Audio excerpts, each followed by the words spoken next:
Dr. Ananthamurthy also pointed out, why is it called the untold story? In fact, even Maharani Pramoda Devi, wife of Shrikantha Vadiyar, she asked me, what is the untold part of the story? Everyone knows it. That was one thing. The second part was, there was a lot of question about the sources and where I collected this information from. As Dr. Ananthamurthy rightly said, it is a lot of oral history. And today, in 2008, if a young man or a woman wants to either write or read or know about Mysore's history, what is the earliest book that he or she can go back to? The book is one called The History of Mysore, as plain as that, and it is in 3 volumes. It's a bulky book by C. Hayavardhan Rao. And it's an exhaustive and voluminous and a wonderful chronicle of the history. But then it just stops short at 1799 with the fall of Tipu Sultan, and it doesn't go beyond that.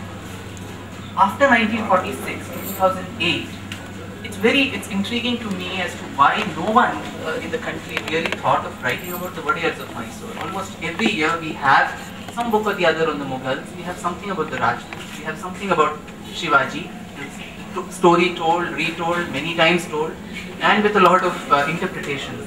But a dynasty which was among India's longest reigning houses, and as Dr. Ananthamurthy pointed out, had so many firsts to its credit.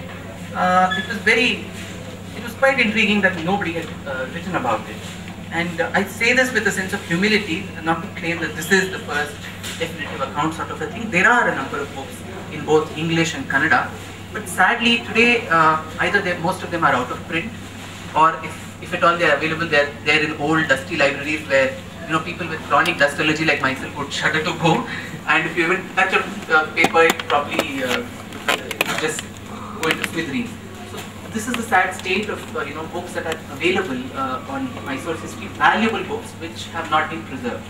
So to that extent is why I have probably named it as the untold story, and not with any sense of arrogance of being a flamboyant title of the untold story.